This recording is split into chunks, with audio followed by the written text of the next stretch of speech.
Sí, yo soy Abraham Espinosa Pat, ¿De dónde eres originario, maestro? de Mérida, Yucatán. ¿Hace cuánto Abraham llegó a esta vida? Llegué hace 37 años. Este septiembre serán 37 años que llegué a este mundo. Y fue aquí. Soy el segundo de 3 hijos, varones todos. Mi hermano me lleva 4 años. Bueno, sí, 4 años, él ya cumplió 42, pero van a ser 4, y yo le llevo 2 al siguiente, que es mi hermano menor, que tiene 35, 37 y 41. En realidad los tres nos hemos dedicado a la danza en diferentes aspectos, pero el que ahora está más metido en la danza es el mayor, es Samuel, el más grande. ¿Cómo es que les nace esta inquietud por el folclore a los tres? A los tres. Bueno, habría que contar como la historia de la familia Espinosa Paz, porque del lado de mi mamá, mi abuela, la mamá de mi mamá, es hija de un coreano. Resulta ser que en la historia de Yucatán, en 1905 llegan coreanos a trabajar en las haciendas, pero cuando los coreanos descubren que los habían vendido prácticamente como esclavos y deciden regresar a Corea, ya no existe Corea, porque los japoneses lo habían invadido y entonces su país ya no existía y ya no podían regresar. Entonces lo que les queda es como irse acostumbrando a la región. En ese sentido, muchos coreanos hombres se casaron con mujeres mayas. Uno de esos casos fue el abuelo de mi mamá o mi bisabuelo, que su nombre mexicano fue Miguel Kim Song, y durante mucho tiempo ignoramos cuál era su nombre coreano, hasta el año pasado que descubrimos que se llamaba Kim Son-che, que es un nombre coreano, y él llegó de 17 años de Corea en 1905. 17 años de coreano. Sí. Y él tiene una sola hija, que es mi abuela Amparo Kim. Y todo esto es una colación porque estamos hablando de 1930, los 1930s, donde todavía no era bien visto en una comunidad rural de Yucatán, bueno, Pispe, que está muy cerca de Chichén, donde van a estar mañana, que las mujeres estudiaran, pero mi abuela concluye la primaria a sazón de su papá, y al mismo tiempo él le enseña cosas que normalmente las mujeres no aprendían, entre esas a bailar. Cuando mi abuela tiene como 9 años, descubren que los exploradores estadounidenses que habían venido a Chichén se estaban robando las piezas arqueológicas. Estamos hablando de Morley, por ejemplo, que vinieron, dragaron el cenote sagrado y mandaban en las valijas consulares joyas, piezas arqueológicas, y más o menos para esas fechas el gobierno mexicano se da cuenta porque Alma Reed, que es quien es peregrina de Carrillo Puerto, lo denuncia. Entonces cuando la gente del pueblo lo descubre, como los estadounidenses ya lo sabían, ya se habían ido del pueblo, pero los que quedaban eran los coreanos que trabajaban con ellos.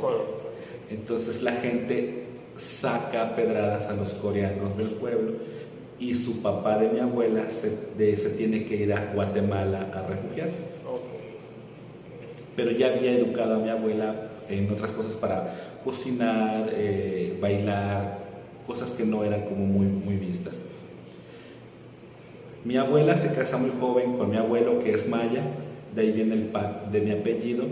Mi mamá es Pat Kim junto con mis tíos, y mi abuelo era jaranero.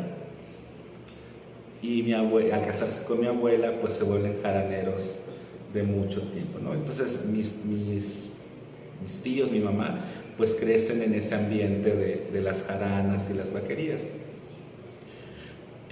Mi abuelo fallece muy joven, de 40 y tantos años, y pues la abuela deja de bailar jarana, pero ya estaba como ese interés en sus hijos, ¿no? También ocurre que al crecer ellos pues empiezan a salir del pueblo para venir a estudiar a Mérida, para ejercer sus profesiones, etc. Del lado materno por ahí viene. Del lado paterno, mi abuelo es hijo de cubanos. Cuando empieza el comercio con Cuba en el siglo pasado, pues los cubanos solo tenían que cruzar, nada, estamos enfrente, y mi abuelo es cubano, un hombre muy alto, muy moreno, y mi abuela es maya, mi abuela es jaranera, mi abuelo es danzonero. Entonces, nosotros por cuestiones, pues, no sé por qué, familiares, vivíamos frente a casa de mis abuelos cuando éramos niños. Entonces nosotros crecimos viendo a la abuela contarnos de los bailes de principios del siglo pasado, crecimos viendo a mis abuelos bailar danzones, pasos dobles, mazurcas, chotis. Por eso cuando a veces los maestros eminentes yucatecos dicen, es que en Yucatán no se bailó la polca, el chotis, la mazurca, ¿cómo no? Si mis abuelos los bailaban por las tardes, porque además pasaba que aquí se escuchaba la radio cubana, o sea, llegaba la señal de la radio cubana, y obviamente pues por el abuelo pues él sintonizaba la radio cubana. De hecho todavía hasta ahora en Progreso se escucha la radio cubana, llega la señal de la radio cubana. Entonces pues ahí se dio que había como un interés por la danza sobre todo, pero también por otras artes, ¿no? O sea nosotros crecimos como en ese entorno de que hay arte y que hay que hacer o preservar el arte. Pues una vez ya casados mis papás, el Ayuntamiento de Mérida por muchos años ha tenido como esas actividades culturales semanales de un espectáculo de la vaquería el lunes, un baile los martes, o sea, todos los días de la semana hay una actividad. Cuando éramos niños, mi papá nos llevaba los lunes de la vaquería a ver bailar la vaquería, pero como también había grupos de niños, también nos llevaba a ver a niños bailar jarana, que es un espectáculo, ese sí es plenamente escénico de hacer jarana. Y pues crecimos viendo a niños, adultos, a jóvenes bailar jarana en un escenario, más mi abuela contándonos de las vaquerías y hablándonos de las danzas que se daban al oriente del estado. Mis otros abuelos pues nos enseñaron a bailar danzón al estilo de ellos, que es un estilo yucateco muy particular de bailar danzón. Mi abuela materna nos cantaba jaranas de niños. Descubrimos que era un recuerdo compartido, de que un primo más pequeño, mi abuela le cantaba el pichito amoroso para adormecerlo. Entonces así como que, pues no lo inventé, sí pasó, ¿no? Entonces es como, pues crecimos con eso, ¿no? Ya pasa el tiempo y pues mis papás ambos trabajaban y pues no hay donde dejar a los chamacos y tienen que hacer algo por la tarde al salir de la escuela. Y pues así como que yo estudio piano, mi hermano definitivamente estudia danza y mi hermano pequeño estudia dibujo. Pero pues la sangre es más espesa que el agua y de una u otra manera todos acabamos en danza. Entonces, y así, o sea, se nos hizo como muy natural el hecho de llegar al arte y luego a la danza, ¿no? Entonces fue como una cuestión familiar. De hecho, tenemos una compañía de danza que también nace por casualidad, pero se volvió como un entorno muy familiar, ¿no? Entonces es como muy común que la familia haga cosas en ese sentido, ¿no? Casualmente ayer que nos fuimos, mi papá nos preguntaba, ¿y no se van a ir a la vaquería? Y ya ahora se van a ir. Entonces ellos son como muy conscientes de que sí. Cuando empezamos a investigar sobre las danzas que se dan el 24 de diciembre aquí en Yucatán, para ellos no fue extraño que un 24 o varios 24 de diciembre no estemos con la familia, porque los tres estábamos viendo las danzas. Entonces hemos ido como los tres, o el 6 de enero a ver la danza organizada. Es como estamos, o sea, no hubo como resistencia, fue como muy natural en la familia, ¿no? De ahí pasa, bueno, pues nos enseñan a bailar jarana.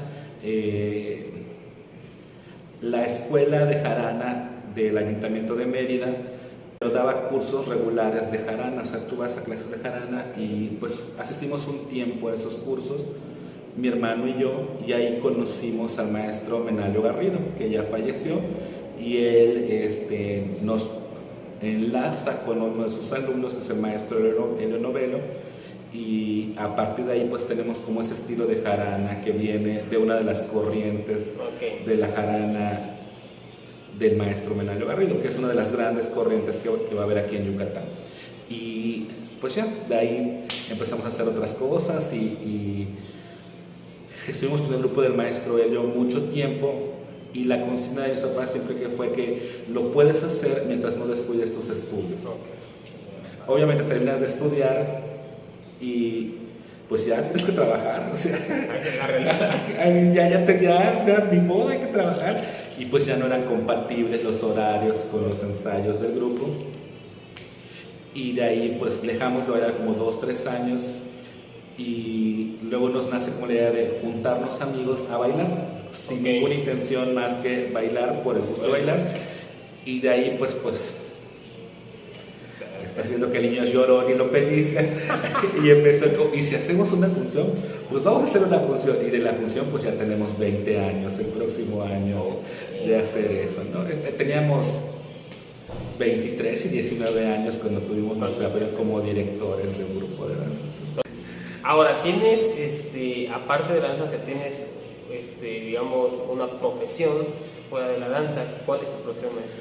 Bueno, soy de las personas que nos hubiese encantado estudiar danza folclórica, pero como hasta la fecha en Yucatán no hay una licenciatura en danza folclórica y son muy recientes las licenciaturas en danza folclórica en esta parte del país. Y definitivamente, pues cuando iba a entrar a la carrera no me iban a dejar irme a la Ciudad de México a estudiar danza folclórica.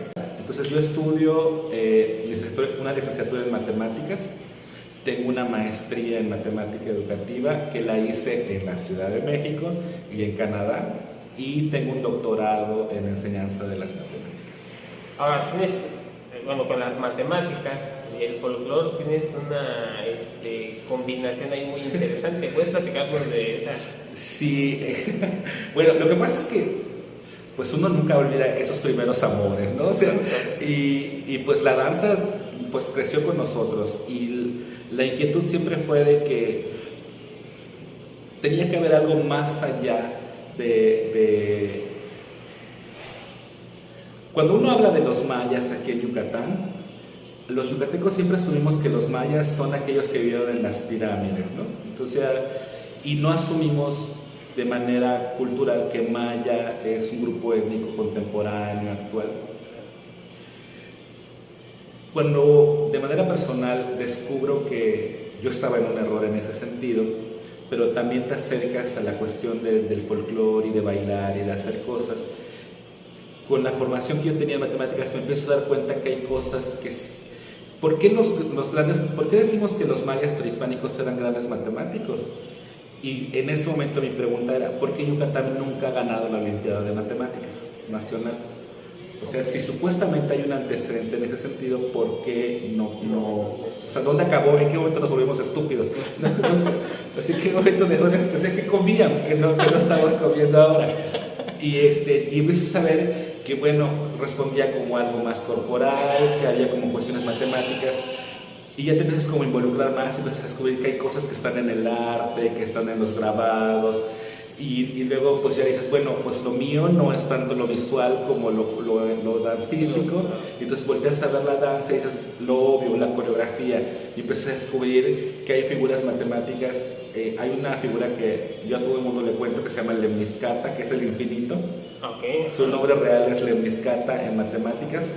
Y es una figura que es tan difícil de estudiar en un entorno matemático, pero es tan natural a las danzas en Yucatán, porque representan como ese ciclo de vida, de que el centro de la lemniscata es ese punto donde naces y vas a tener un ciclo de vida, vas a morir y vas a volver a empezar, y así te vas a ir toda la eternidad. Entonces tenía como ese contexto filosófico, pero también matemático, pero también dancístico, y dices, wow, de aquí soy, ¿no? Entonces ahí empieza como mi historia con la danza y matemáticas.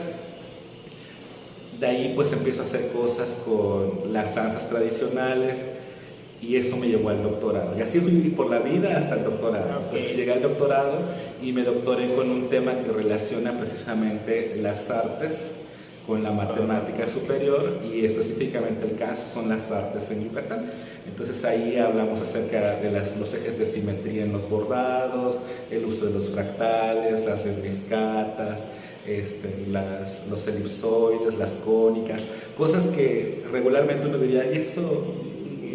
Si lo vi en la vida ni me acuerdo, ¿no? Sí. Pero si realmente tú vas con la gente y dices, oye, ¿reconoces esta figura? Y te vas a decir, sí, porque la hacemos en la danza. ¿Y sabes que se llama así?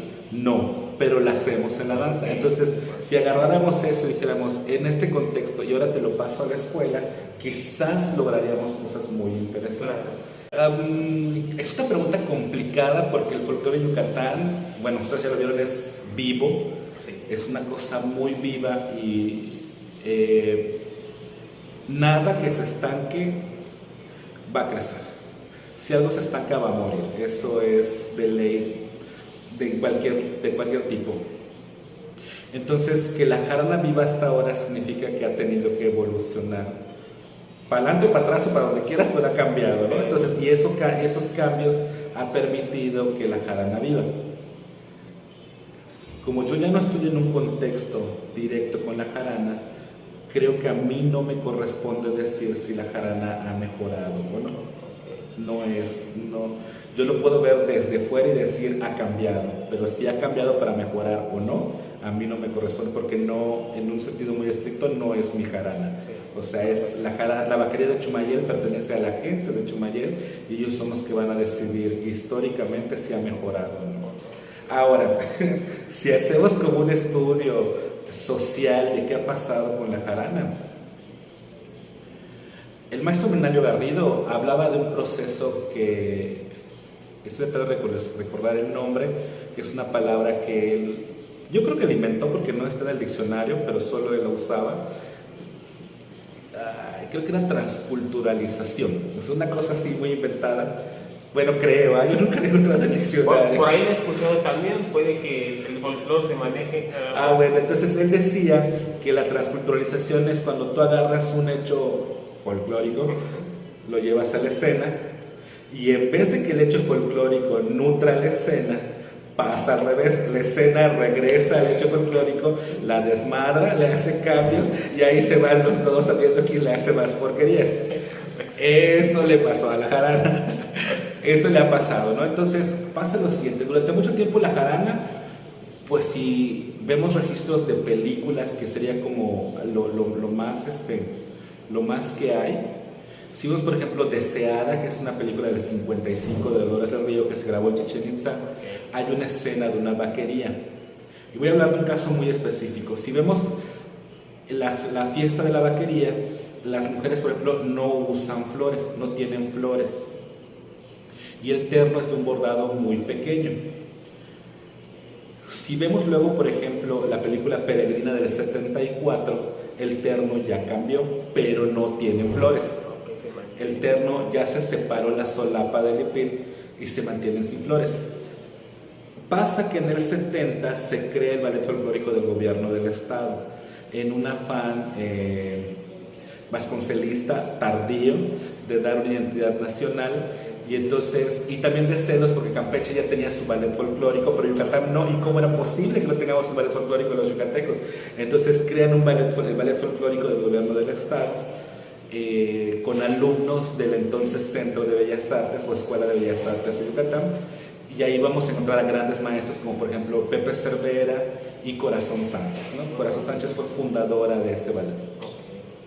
Entonces se agarran y ellos, pero para dirigir el ballet folclórico del gobierno del estado, nada más y nada menos que van a agarrar a un maestro de ballet clásico, que en su vida ha bailado una jarana, ¿no? Entonces el maestro agarra y dice, bueno, ¿y ahora qué hago? Y trae a dos campechanos del ballet folclórico del gobierno del estado, a Humberto Puerto y Capullo Sosa, a que le monten las jaranas.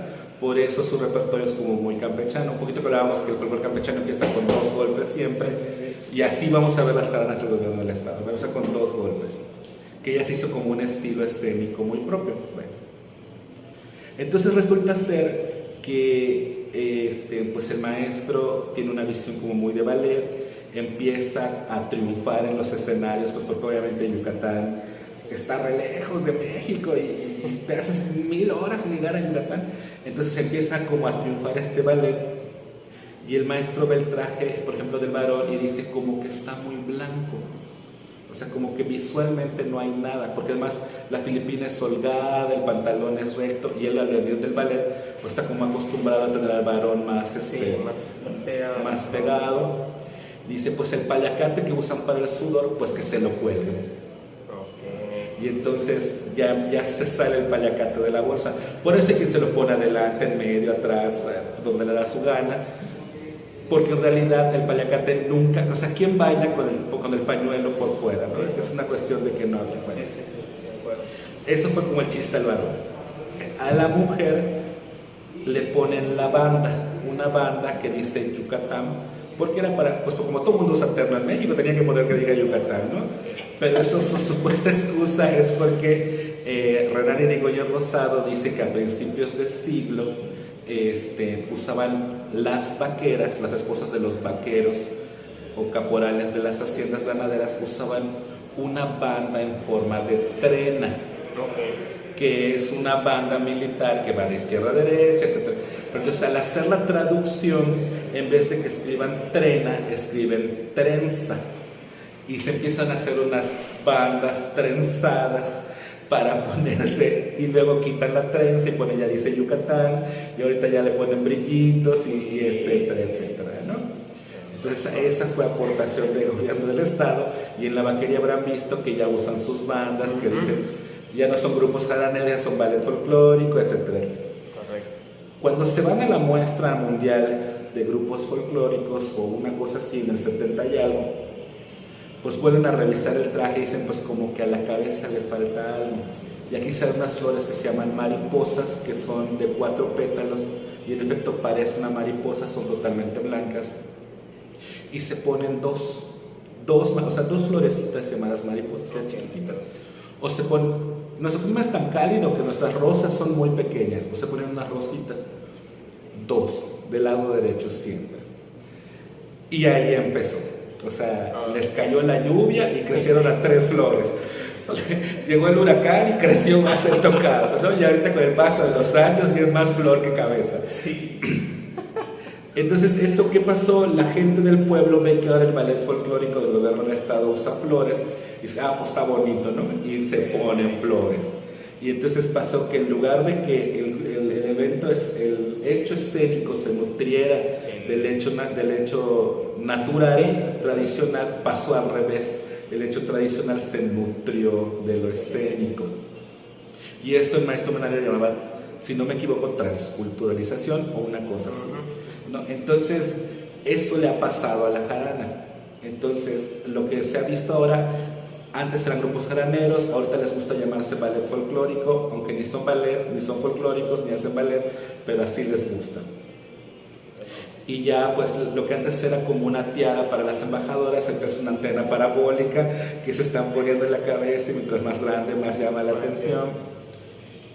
Y eso ha pasado con la jarana. No voy a decir si está bien o está mal, solo voy a decir que es un proceso que se ha dado donde lo tradicional se ha nutrido de lo escénico, no sé en qué sentido, del paliacate que antes era rojo, ahora ya tenemos unas servilletas bordadas.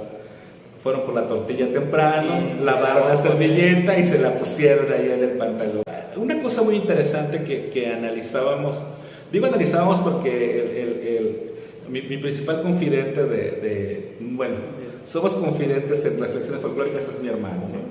Entonces, una cosa que veíamos es que la jarana, y en especial la indumentaria de la mestiza o de los mestizos, nunca ha escapado de la moda. Entonces todavía eso sigue vivo y eso ha permitido que siga y que va a seguir habiendo jarana con temas de reggaetón y jarana.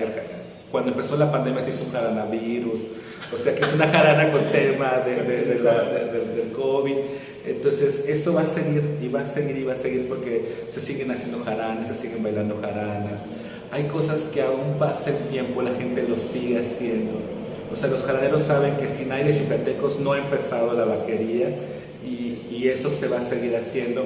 Yo me acuerdo mucho cuando vino Thomas Stanford aquí a Yucatán a presentar su colección de discos, de sus grabaciones, y él decía que lo que le impresionaba a Yucatán es que sin que lo hayan ensayado todos saben cuándo subir y cuándo bajar las manos, o sea, y nadie se los dice, ¿no? Cuando llega el momento es así como que uniforme, todos arriba y luego todos abajo. Entonces él decía, eso nadie se los ha dicho pero lo siguen haciendo, y eso así va a seguir siendo la jarana toda la vida, todo el tiempo. Ya estará con una mano arriba y una abajo o con cosas que le han ido poniendo, pero eso va a seguir, la jarana va a seguir, nos va a sobrevivir afortunadamente. En la cuestión escénica vamos a encontrar como 3 grandes, bueno, me atrevo a decir que son 2 grandes escuelas de hacer jarana y una tercera que se nutrió como de un poquito de todas, ¿no? Tenemos la escuela del maestro Alfredo Cortés, que es la del gobierno del estado, que nació para ser escénica, o sea, ellos respondían y responden a una situación político-administrativa del gobierno del estado. Entonces ellos tienen un repertorio, durante muchos años se siguieron bailando el mismo repertorio, pero también crearon repertorio, o sea, el maestro hace las coreografías de la mestiza, las mujeres que se pintan, todas las suertes de la vaquería tradicionales. Una botella, una charola con 4 vasos y un álbum, ¿no? Ellos se encargan de hacer eso y el maestro y el baile de las cintas. Ellos hacen como esa creación. Esa creación, y durante mucho tiempo fue su repertorio, era lo que hacían. En los últimos años, después de que fallece el maestro Alfredo Cortés, han tenido como una serie de directores que han como incursionado nuevas cosas, ¿no? Y también han hecho sus creaciones, entre ellas la maestra Corazón Sánchez, que los dirige. Esa es una escuela. La otra escuela es la escuela del maestro Menalio Garrido. La escuela del maestro Menalio Garrido, él era jaranero, siempre hizo folclore, pero él se formó con Vélez Arceo. Entonces él tenía como esta idea de ver sus diagonales, o sea, cuando vaya al escenario se tiene que mostrar. El maestro le gustaba mucho leer, investigar. Él hace el rescate de los bailes de salón de principios del siglo pasado. Trabajar con él nos gustó mucho porque a él sí le podía decir, es que se bailaban mazurcas, y él decía, sí se bailaban, sí es cierto, o sea, que no te digan que no, claro que sí, y él hace el rescate del baile de lanceros y otras cosas. Y alumno de los dos grupos está el maestro Carlos Acereto, el director de ballet folclórico de la Universidad Autónoma de Yucatán, que el maestro junta ambos estilos porque fue alumno de los dos, y al mismo tiempo el maestro se nutre de la escuela de Amalia Hernández y crea su propio estilo de hacer jarana, que acaba de cumplir 40 años el ballet de la universidad, perdón, y esa es como su principal escuela. El ballet del Ayuntamiento de Mérida viene del maestro Menalio, la universidad viene del maestro Carlos Acereto y el ballet del Estado viene del maestro Alfredo Cortés. Digamos que ellos son como los pioneros de lo que ahora vemos en la escena de la jarana. ¿Qué ha pasado?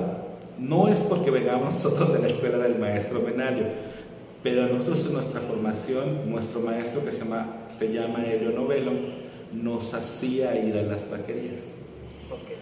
Él te hacía ir a las vaquerías. Entonces, a lo mejor no nos llevaba a vaquerías como a Chumayel o a Valladolid, muy lejanas, porque eres un chamaco de 16 años y tus papás no te van a dejar ir. Pero sí íbamos a la vaquería de Canacín, que está aquí a 10 minutos, a la de Cauquel, a la de Cholul, y eso te acerca a ver cosas. Y todos teníamos que ir a la vaquería y quedarte ahí un rato con tus papás, como quieras. Y eso te ayuda mucho a ver lo que pasa en la fiesta. Como el interés del Ballet Gobierno del Estado no es ese, sino darle visibilidad política y administrativa, pues no, aunque sí hay quienes son jaraneros, pero no es su principal interés. Su interés es como más a lo escénico, y ellos tienen contacto con maestros que se dedican más a lo escénico. Entonces, eso mismo, pues como todos lo aprendes de tu maestro, o sea, tú haces lo que aprendiste, ¿no? Entonces eso ha hecho que pues las futuras o las generaciones actuales pues ya tengan como intereses diversos. La escuela del maestro Acereto ha hecho creaciones muy interesantes sobre la jarana. El Ballet del Estado sigue proponiendo cosas. Por ejemplo, de lo último que propuso, todos bailan con terno blanco, y al ponerse la botella en la cabeza ya no solo es una botella, es una botella adornada con flores. Entonces ya están como más para lo escénico, ¿no? Y la escuela del maestro Menalio pues ya se avientan a unos danzones, danzonetes, etcétera, en medio de la jarana. Entonces sí ha tenido como esa cuestión. ¿Qué ha pasado? Que no hemos, y digo no hemos tenido el trabajo de regresar al origen de Estamos hablando de que el maestro Menalio fue maestro de mi maestro. Nosotros tenemos alumnos que ya tienen alumnos. Entonces, cuando tú le dices el maestro Menayo, para él ya pasó 1, 2, 3, fue hace 4 generaciones y el maestro ya no vive para que lo escuches. O sea, este alumno de mi alumno va a vivir con la leyenda de un hombre que se llamó Menayo Garrido, ¿no? Y lo mismo pasa en el gobierno del estado. Ellos ya tienen alumnos, ellos son muy grandes de edad, el Ballet del Gobierno del Estado, ya tienen alumnos que tienen alumnos que tienen alumnos, entonces ellos ya viven con una leyenda de un hombre que se llamó Alfredo Cortés, que hizo creación. Y Carlos Acevedo se está tardando, pero él también ya tiene alumnos que tienen alumnos que están haciendo cosas. Pero no hemos regresado al origen, o sea, no hemos regresado. Y sí seguimos proponiendo cosas, claro. Así seguimos proponiendo cosas al escenario, sin necesariamente regresar al origen y decir, bueno, él cuando propuso esto, lo propuso por esto. Estoy hablando como de ese lado escénico, porque los mismos yucatecos ya no estamos yendo a las vaquerías, ya no estamos, o sea, los maestros de danza yucatecos ya no estamos teniendo ese interés en regresar a la vaquería. Y pasa que esta gente ahora pues ya da cursos y con las redes sociales y la pandemia pues se dio un cursitis, sí, pero intensivo, entonces ya en 3 horas te enseñaban a bailar jarana, ¿no? Y dices, bueno, chavo, tienes 19 años, ándate a una vaquería primero y luego da tu curso. Pero pues son los que estaban triunfando en las redes sociales, ¿no? Y pues se vale porque es lo que les tocó vivir. Pero esa gente no tiene el acercamiento al entorno tradicional. Esa es la realidad, no tiene el acercamiento al entorno tradicional. Y entonces empezamos a replicar mentiras que hemos escuchado, porque eso son mentiras. La más común es esta de, a la derecha tus flores si eres soltera, a la izquierda si eres casada, en unión libre toda tu cabeza y poliamorosa ponte un casco. Entonces, cosa que ni siquiera es cierta, porque el caso de las flores tiene menos de 50, o sea, tiene como 50 años que se empieza a dar, y las flores enormes tendrán como 15 años, ¿no? Entonces, eso es una mentira total. O esta creencia de que la gente va a la vaquería con su charola. No es cierto, nadie llega con su charola a ningún lugar, ni con su albud, ni con su botella, ni con su palo de zinc. Podrá llegar con su cartón de cerveza, pero nunca con un albud. Entonces... Pero se ha repetido tanto que ya un cuadro de jarana sin suertes ya no estás bailando Yucatán, o sea, ya no estás bailando jarana, ¿no? Entonces pasan esas cosas. Y por el otro lado, siempre decimos fin de fiesta el torito, pero cada vez es menos frecuente en las vaquerías que bailen el torito. Entonces sí, como que lo hemos afectado de ambos lados. ¿Y qué pasa? El maestro que viene de otras latitudes honestamente no tiene la obligación de por qué saberlo tal cual, o de por qué documentarse tan a fondo, porque para eso estás buscando un informante, ¿no? O sea, el informante, quien vaya a ser informante tiene que darse la tarea de saber lo que está informando. Entonces, yo como maestro, por ejemplo, de fuera, no tengo esa obligación. Mi obligación es buscar un buen informante, pero si mi acceso a informantes son estos chicos del TikTok, de las redes sociales, y no estoy yendo más allá, pues esa sí es mi responsabilidad. Entonces, ¿qué ha pasado? Pues ahora, a nivel nacional, ya no queremos las jaranas cantadas, se editan las jaranas para que la parte cantada se quite, cuando en realidad la jarana sí es cantada. Muchas jaranas tienen letra porque vienen del teatro regional. Los ternos cada vez son más grandes en bordado, ya no se ve la parte blanca del terno, ya quieren los bordados en un solo color, se está desplazando el punto de cruz por su elevado costo. Y eso ha pasado porque no tienen la obligación de saberlo, pero tampoco se están tomando la obligación de responsabilidad de un buen informante. Y eso ha hecho que, pues, maestros para dar cursos, los que quieras, maestros que te puedan decir realmente qué te están mostrando, ahí sí tengo mis reservas.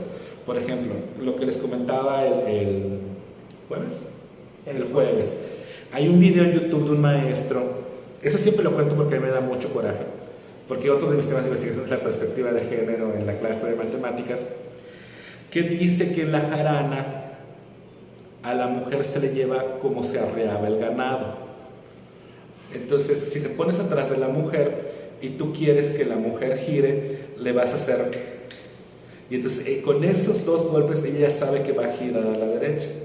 O si no, tú le das con el codo y ella ya sabe que tiene que avanzar. Eso es violencia hoy, ayer, antier y hace 100 años. Y dado que la mujer maya es muy fuerte, no iba a permitir que le hagas eso. Entonces, eso para mí, eso ya es una mentira. Pero el maestro se ha ido a dar cursos a escuelas de Limba y a otras escuelas y a otros cursos. Y entonces, es una mentira que se va dando y dando y dando. Y eso está violento, o sea, es una cosa que dices, no, cálmate, o sea, eso no va por allá, o sea, no es así.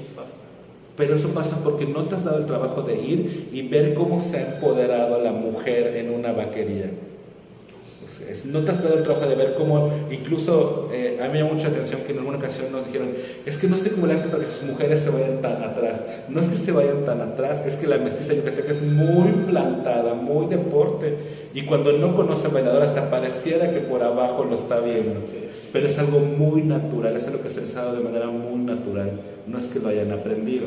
Entonces yo no imagino una mestiza con un ajuar de 150,000 pesos encima, dejando que le den codazos o que le estén manejando como ganado, ¿no? Entonces, hasta por simple lógica eso no pasa.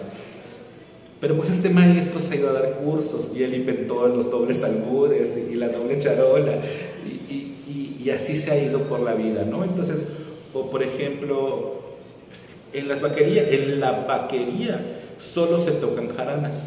Una vez que termina la vaquería, la orquesta te puede tocar un danzón, un paso doble, un danzonete. Entonces, para hacer más visual esta parte del cuadro escénico, le meten un danzonete, un shotis, un danzón entre las jaranas, que se ve re bonito. Sí, el escenario lo aguanta todo, pero no le llames vaquería yucateca porque es una irresponsabilidad. O le llaman vaquería yucateca y no empieza con los aires yucatecos, que de manera tradicional esa es la jarana que va a nombrar a la vaquería yucateca.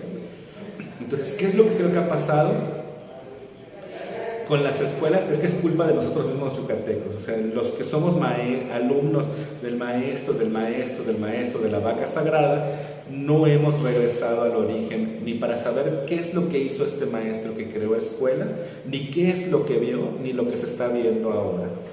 No tenemos ese interés y ese mismo no interés se lo estamos pasando a nuestros alumnos sin enseñarles qué hay más allá. Y eso nuestros alumnos, nosotros mismos estamos saliendo a este mundo globalizado a repetir mentiras que hemos escuchado y sí enseñando a bailar jarana en algún estilo de jarana, que todos son válidos, pero no estamos siendo sinceros o hablando de las cosas que pasan, que eso solo lo vas a saber si vienes y ves una vaquería como la de Chumayel. Hasta que tú no llegues y entiendas lo que está pasando en la tradición, no, entonces... Yo me acuerdo mucho de un maestro de Querétaro y por azares del destino fue a una vaquería.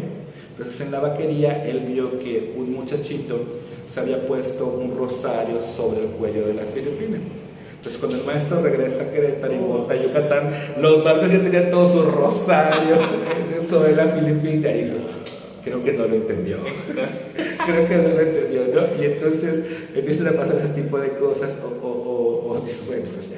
Entonces creo que eso ha pasado. Los mismos yucatecos, maestros yucatecos de danza, no nos hemos interesado en volver al origen y sí nos estamos interesando en el proceso de globalización que nos está tocando y lo que estamos llevando son como cosas que hemos escuchado o que nos lo dijo alguien o que nos lo contó alguien y eso va más allá del estilo en el que quieras bailar, que es nuestro estilo. Y eso es lo que ha pasado con las escuelas de jarana. Algo que aprendí es que el folclore mexicano, el verdadero folclore mexicano, hablar del folclore como ciencia, como el saber del pueblo, ese no necesita del escenario, nunca lo ha necesitado ni lo va a necesitar. Y ese va a seguir allá, por los siglos de los siglos, amén, va a seguir allá. Lo que tenga que evolucionar para sobrevivir, Darwin decía que va a evolucionar para sobrevivir y va a seguir allá. Tan es así que por ejemplo la danza de la cabeza de cochino se conserva con su música y su estructura hace más de 500 años y no importa cómo lo baile el grupo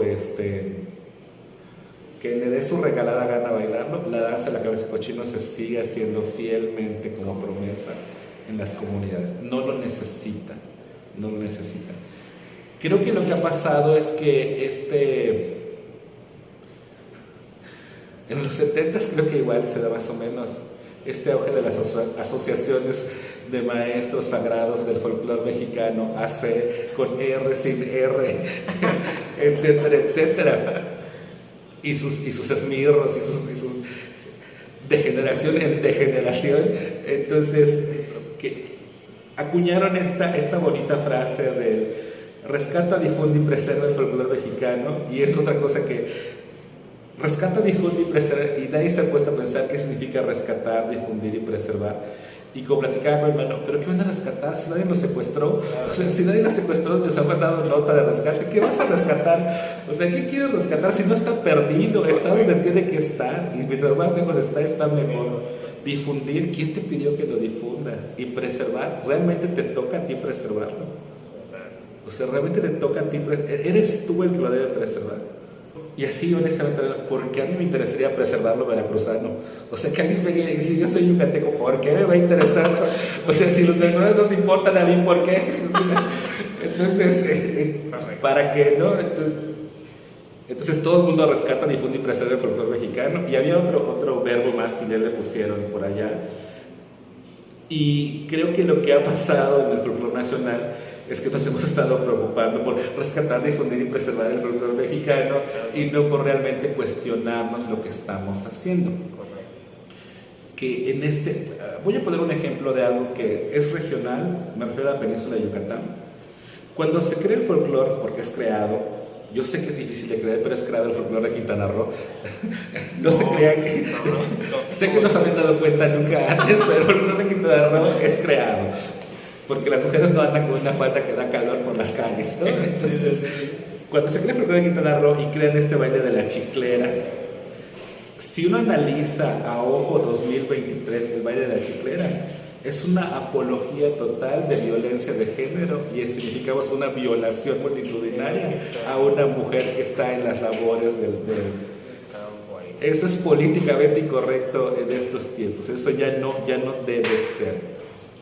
Entonces, no estoy diciendo que nosotros seamos la panacea del folclore mexicano, solo estoy diciendo lo que nosotros vimos y decíamos, bueno, y es realmente lo que tú quieres mostrar. O sea, sí lo puedes mostrar, pero es realmente lo que tú quieres mostrar. Quieres mostrar a una mujer que está siendo violentada. Y yo recuerdo mucho en los Flores Magón, hace 500 años cuando había esos concursos, me tocó ir al último. Cuando la chica que hizo el baile de la chiclera bajó, porque fuimos después de Quintana Roo, tenía incluso moretones en los brazos, de que pues obviamente el bailarín es muy intenso, claro. No mides la fuerza con la que agarras a tu compañera. Sí lo puedes mostrar, pero ¿es lo que quieres mostrar? Entonces nosotros lo que hicimos fue agarrar, y pues como también es Quintana Roo, que nos importa, lo hicimos al revés. Decidimos que en vez de que los hombres la acosen a ella sea quien decida con quién bailar. Okay. Entonces ella sale, baila y lo llama, le dice, ven, baila conmigo, y luego ella lo rechaza, dice, no, pues tú no eres lo que yo quiero, ¿no? Y al final ella escoge a uno. Creo que es el mismo baile, con la misma idea, pero con un discurso diferente. Creo que eso nos ha pasado mucho en el folclore mexicano, en un término escénico, porque el folclore mexicano real está ya en el pueblo, ya está bien, y ahí se está rescatando, difundiendo y preservando el folclore como debe ser. O sea, cada año esa festividad. Y lo van a hacer con el mismo fervor y la misma pasión que se hace cada año. Y si algo tiene que desaparecer, va a desaparecer. Y si algo va a evolucionar, va a evolucionar. Entonces el folclore como tal está allá. El folclore en escenario sí requiere que quien esté al frente tenga la responsabilidad de hacer un discurso, de un proyecto escénico. O sea, esto que estás diciendo, ¿de verdad es lo que quieres decir? O sea, ¿de verdad es lo que quieren que se vea? O sea, porque todos nos quejamos de los panchos, ¿no? Están ahí sentados con sus sombreros, pero estamos haciendo algo diferente para que eso cambie. O sea, estamos haciendo algo diferente para que no se vea un maltrato a la mujer, para que no haya una violencia de género, para que hablemos de un mundo más igual, para que hablemos de mejores oportunidades, de un país que está creciendo, de una región que tiene otras necesidades. O sea, ¿eso es lo que estás queriendo decir? ¿O estás siguiendo el mismo discurso que la época del cine de oro, el nacionalismo, ha venido perpetuando, ¿no? O lo estás poniendo así porque tu maestro te dijo que así se hacía en el cerro más alto de la Sierra Zongolica, así se hace, te juro que así se hace, y por eso tú lo sigues haciendo así tal cual, aunque estés en el calor de 60 grados de Yucatán, ¿no? Primero ve a tu diccionario y borras rescatar, difundir y preservar, táchalo de tu diccionario y búscate otros sinónimos, otras ideas y piensa qué es lo que quieres hacer. A lo mejor quieres proponer, a lo mejor quieres promocionar, a lo mejor quieres crear, no sé, hay tantos verbos. Que puedes apuntar ahí. Sí, tú búscala y verbos no vas a parar. Y ve qué es lo que debe deformar, distorsionar, lo que de verdad quieras hacer. Está bueno, pero dínoslo, o sea, ya rescate, difunde y preserva, nadie lo está haciendo. Déjame decirte que sí, de tanto que se dijo, ya no. Algo que a mí me gusta mucho de la Escuela Nacional, desde que los conocí hace 10 años, es 10 canas, ahorita que lo dije, es como esta propuesta que hacen del discurso en sus muestras escénicas, ¿no? Estás viendo, si quieres, estás viendo otra vez lo mismo, pero ahora el discurso es diferente, ¿no? O sea, a mí me gusta, he visto muchos trabajos más que nada por internet, y digo, bueno, sí es cierto, o sea, esto, a lo mejor así lo bailan como todos, pero no bajo este mismo discurso, y eso es algo que siempre me ha gustado y que siempre hemos platicado con mi hermano, y que después hablar con la maestra Corazón, ya que ella regrese y te empieza a contar cómo empezó este proceso. Bueno, entonces este proceso de creación escénica no ha dejado de ser vigente, y aquí en este lado tan alejado del mundo, del centro del país, todavía nos hace falta ese discurso de no llamarle vaquería yucateca todo lo que se vaya de jarana y distorsionar cosas, ni todo es una jarana, porque otra cosa dice, jarana es ritmo de habanera. A ver, cálmate, la jarana ya es un ritmo. Entonces no puede tener una jarana a ritmo de habanera. Entonces, ¿es una habanera o es una jarana? O jarana en ritmo de una jarana guaracha. No, cálmate. Ni siquiera los tiempos musicales pueden hacer compatible. O sea, esto no es reggaetón con corridos tumbados, ¿no? Eso es cálmate. Estas son dos cosas diferentes, ¿no? Pero es una mentira que ya repetimos. O sea, todo el mundo ya asume que la mestiza es una jarana a ritmo de habanera y que las mujeres porque se pintan es una jarana guaracha, y nadie se ha puesto a pensar que música, o en nuestra ignorancia no nos hemos dado cuenta que o es jarana o es guaracha, es jarana o es habanera. Eso no va a pasar, y solo es un músico va a convulsionar 2 horas en el piso. Y entonces ya, o sea, eso ya hay que repensar el discurso. Mientras sigamos pensando que porque el maestro de mi maestro, de su maestro, le dijo que así era porque un viejito se lo contó pero ya se murió, nuestro discurso no va a cambiar. Y mientras el discurso no cambie, estamos condenados a repetir vicios, discursos, visiones y la misma historia. Y entonces vas a decir, bueno, yo uso esto porque así se lo vi a tal grupo. Y bueno, ¿y por qué lo está usando así? ¿Qué está pasando? ¿De dónde viene? ¿De verdad es así? O sea, pregúntate, ¿de verdad es así? ¿Quién lo dijo? ¿Por qué lo dijo? Y a lo mejor no tienes la obligación de saberlo todo, pero al menos sí saber como la generalidad. Pero tu obligación sí es crear tu discurso artístico, tu proyecto artístico, tu diseño artístico. Y aquí nos pasa mucho, o sea, aquí vemos grupos que dices, bueno, hay una maestra que en su vida ha tomado un curso de folclore de Guerrero, y ella cree que lo que hace Amalia Hernández es folclore de Guerrero. Entonces, bueno, ella y sus creencias, ¿no? Pero entonces pasa que cada vez que la maestra pone Guerrero, es la misma grabación de canciones de cassette de los años 70 de un video de Amalia Hernández. O sea, ya ni siquiera se dio el tiempo lírico para el último CD que ya está remasterizado para poner las amarillas. Entonces, ¿y qué le va a enseñar esa maestra a sus alumnos? Que consíguete porque además los alumnos quiero poner esta versión que mi maestro ponía, porque esa es la que me sé. Y dices, ya cálmate, ya se murió el señor que la tocaba, consíguete otra, ¿no? Entonces, eso es lo que estamos enseñándole a nuestros alumnos, porque nos hemos cerrado a no querer escuchar, y no querer pensar el proceso. lo que nos falta en estas regiones del país es profesionalizarnos como docentes. Y una vez que te profesiones como docente, profesionarte como director, como coreógrafo. Nosotros no somos licenciados en danza folclórica porque no nos iban a dejar estudiar, pero sí hemos detectado que necesitamos saber más cosas, ¿no? O entender más cosas. Mi hermano es veterinario, su carrera es veterinario y luego se licenciatura en danza folclórica, y me acuerdo mucho, no me acuerdo de qué, pero me acuerdo del comentario. Íbamos a hacer algo sobre un toro, y entonces él dijo a los muchachos: no, pues ustedes van a hacer el toro. Y entonces los muchachos así como que agarraban para cornear, y así de la nada el toro como que da vuelta en 90 grados. Y me decía: no puedes hacer eso porque el toro no puede girar. O sea, el toro siempre se tiene que ir derecho. Si quieres irte para allá, tienes que correr derecho, caminas y luego te vuelves a ir derecho.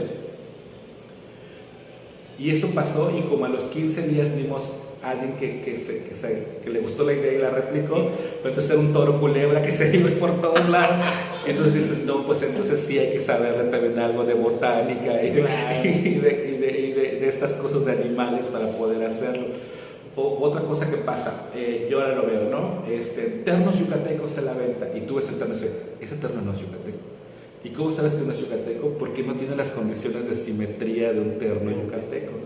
Y eso va a pasar ahora que empezamos a tener los ternos serigrafiados. Ya no van a tener esa estructura de un terno simétrico yucateco, entonces el terno no es un terno yucateco. Entonces son como esas cosas que las hemos economizado, abaratado, no nos hemos formado, no nos interesa profesionalizarnos, solo nos gusta el aplauso fácil. Estás buscando vivir en la memoria de tu maestro, pero no estás dando tu propio discurso. Y eso nos pasa mucho por ahí. Digo nos pasa porque seguramente a nosotros nos está pasando de alguna forma y no hemos sido conscientes de eso. Pero sí, creo que eso pasa, y creo que eso está pasando en cada una de las 32 entidades. Y los migrantes estadounidenses también han de pasar por cosas parecidas, pero más mezclado, ¿no? Entonces, sí, eso. Creo que el futuro del folclore mexicano va a radicar en quien decida profesionalizarse, en quien decida crecer. O sea, ya hacer folclore en escenario, ya no se va a limitar en saberte el baile y escoger telas en parisina, sino que ya que tengas un discurso propio, artístico, que te asumas como artista y te prepares para ser artista. Ese va a ser el futuro. Lo demás a lo mejor pueda ser olvidado. Yo le decía al maestro Víctor el jueves que los vi en la mañana, que tardaron menos los españoles en llegar a Yucatán que ustedes. O sea, ya se habían tardado mucho en aventarse un viaje de 2 horas en avión hasta acá. Creo que es un ejercicio muy interesante, sobre todo porque lo que se está formando son profesionistas del folclore mexicano, ¿no? O sea, ya asumir a un profesional profesionista. Entonces, en este mismo sentido de decir que tienen que ellos asumirse a sí mismos como creadores, al fin y al cabo van a ser creadores en algún momento, pues crear no solo es agarrar de encimita, sino que vean cómo estas acciones. Bueno, ahora les va a permitir tener un criterio más amplio, ¿no? No va a ser lo mismo quien vino y vio la vaquería y vio cosas que pasan a las 5 de la mañana a quien solo se lo contaron. O sea, yo estoy seguro que los chicos que vieron y siguen viendo la vaquería de 24 horas en Chumayel, ya nadie les va a contar qué es una vaquería, cómo se acomodan.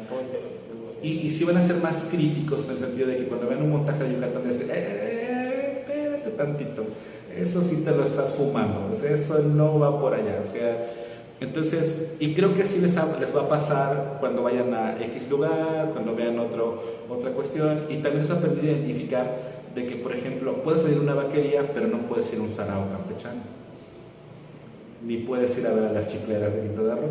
O sea, nuevamente, por si no lo saben, lo de Quintana Roo es creado.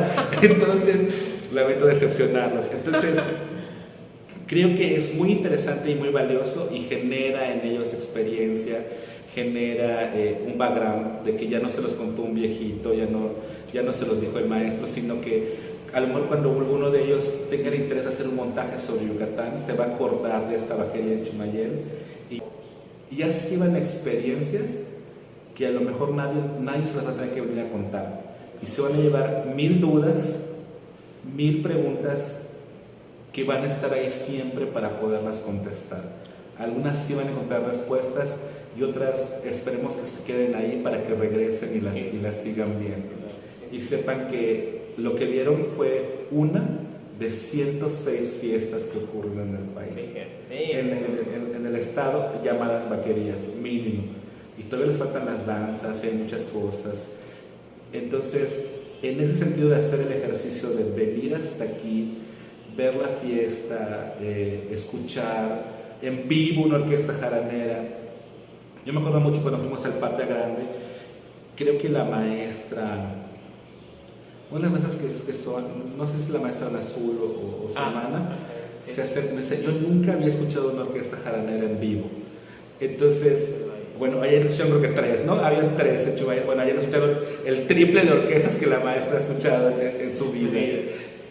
Ya nadie les va a contar cómo es una orquesta jaranera, cómo se acomodan, qué instrumentos están tocando, qué cosas sí se hacen, qué cosas no se hacen. Y yo de verdad, ojalá esas experiencias se puedan repetir como en muchas ocasiones para ellos. Creo que eso es como lo muy valioso que tiene la escuela, porque nos está acercando a cosas que sí siguen pasando y las sigue manteniendo en ese sentido de que sí están pasando, porque obviamente hay cosas que ya no pasan o que nunca pasaron y a las que nunca van a poder accesar, pero que pues ahí están también, pues, que también forman parte de un folclore escénico que hemos creado. Y si regresan en 20, 30 años y van a la vaquería, la van a ver totalmente diferente, pero con una estructura muy similar. Y entonces va a decir, en mis tiempos. Entonces, y van a darse cuenta que el folclore vivo va a seguir vivo, con, sin, a pesar, sin, sobre, tras de todo lo que podamos hacerle. Creo que eso es lo valioso de las experiencias, de las visitas de campo que la escuela hace, y que además lo hacen que está muy bien pensado, está muy bien diseñado, porque pueden haber venido cualquier semana y ir a la vaquería que estuviera, pero la escogieron como muy bien en la fecha, en los momentos. Eso habla mucho de un diseño educativo, un diseño profesional de lo que se está haciendo.